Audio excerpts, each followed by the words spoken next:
Hello everyone. Coming up tonight on News Center Now, the parents of a teenager who was injured in an ATV crash in Harpswell share their story with us. Plus, how do you feel about controlling the price of rent in your city? We're talking to two different sides. And you may have seen this video, the Beach to Beacon heroes they're calling them. We spoke to both of them. This is News Center Now.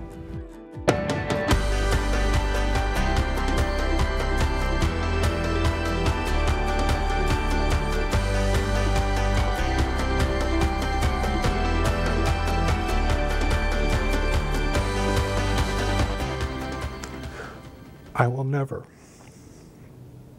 stop thinking about what if. That emotional father says an ATV accident changed the lives of his family members forever. They spent summers vacationing in Maine. Good evening, everyone. I'm Amanda Hill. And I'm Jessica Gagne in for Lee Goldberg. The family is speaking out to warn parents and teens to be cautious because they say life can throw you off course at any time. The last day of vacation. My wife got a call from one of the neighbors that there had been an accident. A shocking scene jolted this family into their new reality. By the time I was there, Harpswell ambulance, EMT, the services were already on site. All there to attend to their son. He told me right then, he said, "Mom, this isn't good." There's nothing that prepares you to arrive on a scene and see your child immobile. The Catlin family, Ken, Amy, and their kids Ryan and Lindsay, spend every summer in Harpswell. When the Catlins chose to spend their last day in Maine berry picking, Ryan, a star student and athlete, decided to stay behind to spend one more day with his cousins. That's him fishing, the last photo the family has of Ryan on his feet. They decided to go on ATV. Police say Ryan was standing on the back, and when the ATV tipped, he was thrown from the vehicle and hit a tree. And because he can't move, you obviously know something really bad happened, but he's not expressing any pain. So you know that something is really, really wrong. Ryan is at Maine Medical Center, unable to move his arms or his legs. His parents replaying the day over and over again in their minds. I will never stop thinking about what if.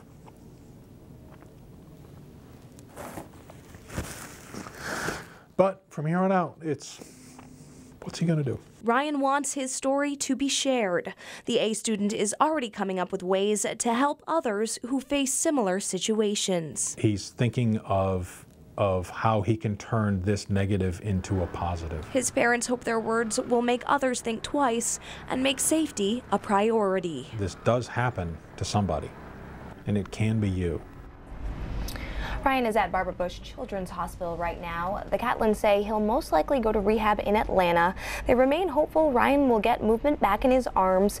Friends and family have set up an account to help them with the sudden costs associated with Ryan's treatment. You'll find a link to that on our websites and apps. All right, rain is moving in tonight. We can certainly use some. It's been a little dry, Keith. Yeah, it's kind of been dependent where you're located. The coastline has been very dry. That's the area that's going to see most of the rain tonight. We do have some showers and thunderstorms popping up. One moving towards Augusta right now. That's a thunderstorm. Some thunderstorms down across parts of New Hampshire as well. Those will kind of drift into western Maine. That's not, though, the main bulk of rain. That's down here, right offshore in the mid-Atlantic, and you can see the direction of flow here. It's going to move over Cape Cod, Massachusetts later on tonight and then into the Gulf of Maine by late this evening, early tomorrow morning. And it will be kind of a glancing blow as far as where the heaviest moisture will be, so the coastline will be in position to see the heaviest rainfall. Hour-by-hour forecast shows that first round of showers and storms dying down around 9:30 tonight, but here comes the leading edge of that rain around midnight, and the heaviest of the rain moving in around 3 or 4 in the morning over southern Maine and the mid-coast, and then continuing around 5 or 6 in the morning. Notice by 7 we're starting to already clear over southwestern parts of Maine, but it's still showery across much of the mid-coast and down east, and continues through around midday. We may actually get a little break of sunshine late afternoon before we get another round of some showers to pull on through. There's moisture in the atmosphere, but it's relatively dry at the surface, so it wouldn't surprise me if the first round of rain kind of evaporates before it starts saturating the atmosphere and the rain begins tonight. But Amanda, as you mentioned, we do need some rain. We'll talk about how much rain we're going to get, and we'll look ahead through the rest of the week in just a few minutes. All right, thanks, Keith. Now, should landlords have the right to increase rent as much as they want, when they want, or should there be restrictions? A group in Portland has collected a few thousand signatures from residents who say they're being pushed out of the city by high prices. In a moment, we're speaking with the president of the Southern Maine Landlord Association. First, though, a look at a citizens' initiative to keep Maine's most populated city affordable. Portland is one of the fastest gentrifying cities in North America. In a grandstand up the steps of Portland's City Hall. It's faster than New York, it's faster than San Francisco. A group of volunteers calling themselves Fair Rent Portland delivers a box full of signatures. We count that as 2,501. Asking the city to put a new ordinance on the November ballot that would curb rental prices affecting landlords who own more than 5 units. A lot of what we're doing is really common sense solutions that 170 other cities have taken up. So we're talking about rent stabilization for large commercial landlords, tenant board so that people can mediate disputes, and publishing regular statistics so we as individuals and as the city can make informed decisions about what's going on with housing. What's going on with housing is that rents in Portland have increased 40% on average in the span of 5 years. The folks who built our nationally prominent restaurant industry, they can't afford to work as line cooks and live in Portland, and ultimately that's going to create a job desert so that those jobs are going to go elsewhere.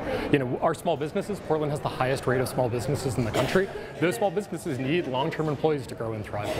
Armed with 1,000 more signatures than necessary, this group is hoping to at least continue this conversation. It's great that Portland is such an attractive and vital place that people want to come and live here, but doing that in a way that makes sure that the folks who built this city can continue to be live here and contribute is making sure that we have the place that we really want and we don't just profit on it and sort of destroy what we've built. Portland Mayor Ethan Strimling suggested a similar proposal last year. It was shot down. City officials will now sort through these signatures, and if at least 1,500 of them are verified, the proposed ordinance will be heard by the public in September. Now, as you just saw, this is the topic of our Pulse question today. Go to pulse.newscentermaine.com or our mobile apps to weigh in. Meanwhile, the Southern Maine Landlord Association isn't exactly on board with the proposed changes. We've invited the president, Britt Vitalius, to explain. Let's start with this question, Britt. Is Portland affordable, in your opinion? I think actually, as we look at the numbers, Portland is affordable for the people who are living here. So I think the numbers actually bear out, but there's no question that the city has gone through a change, and anytime we go through a change, you need to look at policy, and it's fair to do so. So that said, you have read through this proposal. What is it that stands out to you that concerns you? Well, I think first I'd like to say housing policy is extremely complicated, and our city council, composed entirely of Democrats, has just looked at this issue for the last 8 months, in the last year, and came to some reasonable conclusions because they realized we were in a market cycle. And I think it's challenging for a small group of activists to try and mandate housing policy for an entire city. So with that said, this is not your grandfather's rent control. This is actually very draconian rent control that is very different from what people are expecting. One point is that the rent doesn't change with the tenant. So if a tenant leaves, you don't get to just then reset the rent. The rent actually gets fixed to the unit starting on November 1st. So that alone is very different and counterintuitive to what most people expect. What they had initially said is that there would be waivers for landlords who actually went through renovations and upgrades. There are provisions in there, but I don't expect to see a lot of renovations being made the way this is framed. Again, this is a 15-page ordinance. It's extremely complicated. It tries to change the way eviction law works. So basically you can't have a tenant leave. You get into that permanent tenancy situation. It's really complicated. You've got to make the upgrades to your unit and then go before a board composed of 4 tenants and 1 landlord, among others, and ask for an increase, and the increase can only be up to 10%. You were saying it sounds like this could actually backfire on tenants and prevent development. Yeah, this is why policy is complicated, because anytime you do something that seems positive in one direction, there are going to be a lot of unintended consequences in another. So if we've got some really dilapidated buildings that really need work, as a couple have been profiled in the paper just recently, those units won't ever get fixed up because the most you could increase a rent is 10%. So if you've got an $800 rent, who's going to go in and renovate that unit to go to $880? It's just not going to happen. So this looks like it's kind of designed to protect the people who like where they're living and just don't want their world to change, but doesn't really address the low income and certainly doesn't address the true need for more housing. All right, Britt Vitellius, thank you for coming in. Appreciate it. Jess? All right, thanks, Amanda. Coming up, 2 men at this year's Beach to Beacon road race are making national headlines. You'll hear them explain an amazing act of kindness at the finish line. Also ahead. 8 jobs, but you got one life. This is it. No rewinds, no do-overs. 2 dads from Maine use a 2-month bike ride to teach their kids important life lessons. You're watching News Center now. I just want to go on record saying I don't like this story already. It's August 7th. Ugh, end of summer. First day of school fast approaching, right? That's right. And as Chris Clackham shows us, parents, teachers, students, they're all scrambling to make sure they're ready. R over D, was that right? I'm losing my fact. Even if the new school year where you live is well underway, a Retail Me Not survey finds 9 out of 10 parents still stressed out. They're stressed about how many things they have to buy. This back-to-school supply list is getting longer and longer. So the online coupon company sent out Sarah Skirbol with some advice on how to relieve that stress. What that means for parents is that you don't necessarily have to do all of your back-to-school shopping in one weekend. Another back-to-school survey by Deloitte found 3 out of 4 parents will at least start their shopping online, which Skirbol says is also less stressful. They're doing a lot of searching for what they need in terms of apparel and even technology on the internet this year. Waiting until after school started to finish shopping is another good idea to get everything on the teacher's list. And if your child needs musical or sports equipment, think renting instead of buying. I recommend don't necessarily go all in and buy a lacrosse stick or buy a piano or something like that. Look into renting. Back to school season's the second busiest for retail, second only to Christmas, and doesn't end until September. Chris Clackham, NBC News. For those of you watching us live on Facebook, we want to know what stresses you out about getting ready for the first day of school. Let us know in the comment section below. Meanwhile, rain is on the way for tonight and part of tomorrow. Keith Carson is in next with how long the wet weather will be with us. News Center Now is coming back.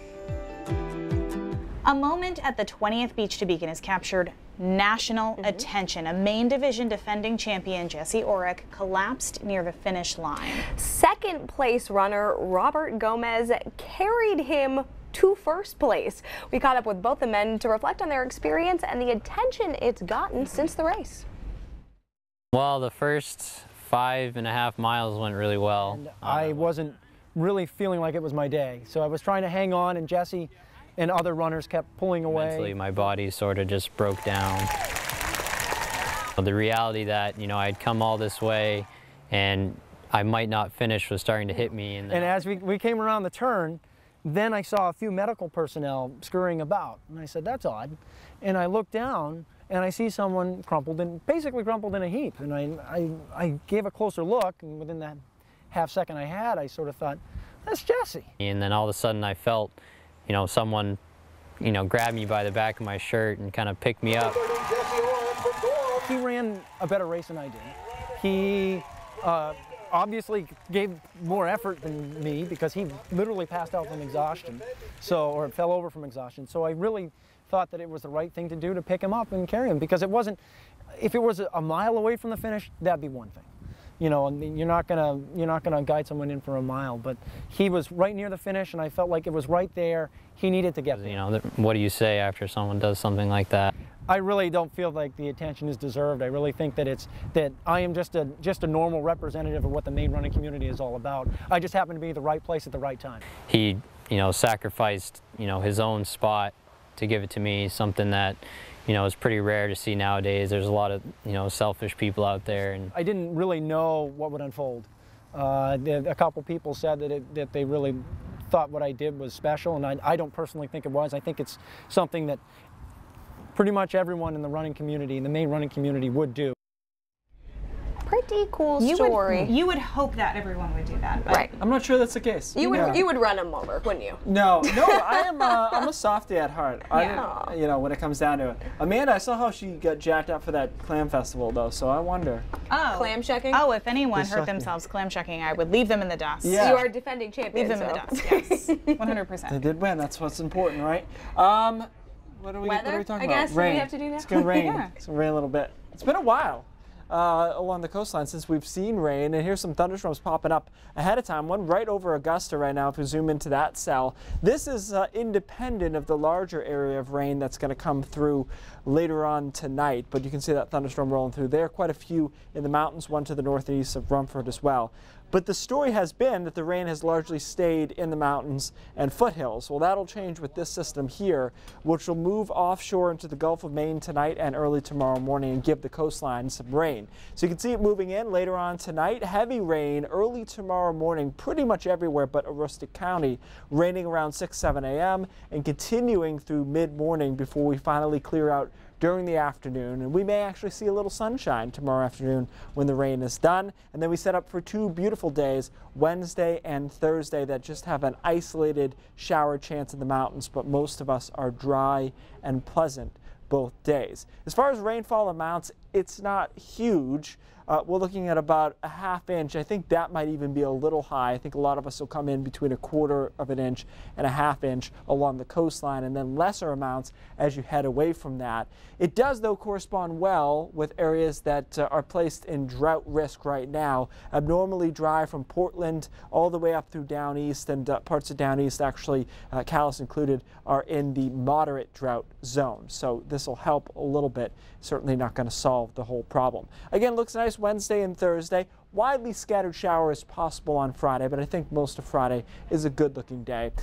At this point, and obviously it's still early, I don't love the way the weekend looks. I think it's kind of trophy, so we'll probably see a decent amount of clouds and some showers both Saturday and Sunday. But again, the middle part of the week is really nice, and then we should come back out on the other side with some decent weather on Monday. So, ladies, you know, not the best looking weekend at this point, but it's only Monday. Still have time for that to change. Oh, hopefully it changes a little bit. All right, thanks, Keith. And now we have the lovely Cindy Williams joining us with a look. It's Ladies' Day, by the way.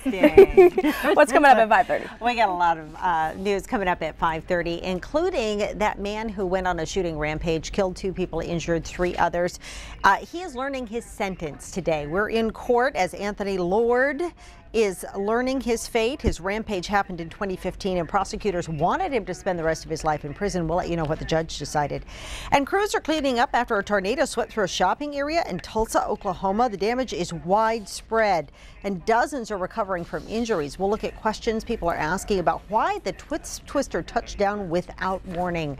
Those stories and much more coming up in the next half hour. All right, thanks, Cindy. And coming up on Now, 2 Maine dads just got back from a cross-country bicycle trip, how they taught their kids life lessons along the way.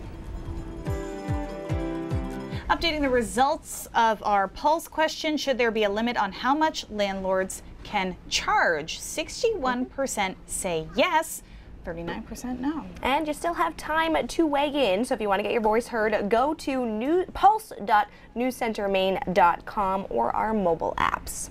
Now, if you're planning on bringing a pet into the family, you'll want to know about our Clear the Shelters event. On Saturday, August 19th, 7 shelters across the state, in conjunction with thousands of others across the country, will waive or reduce adoption fees to help homeless pets find loving and permanent homes.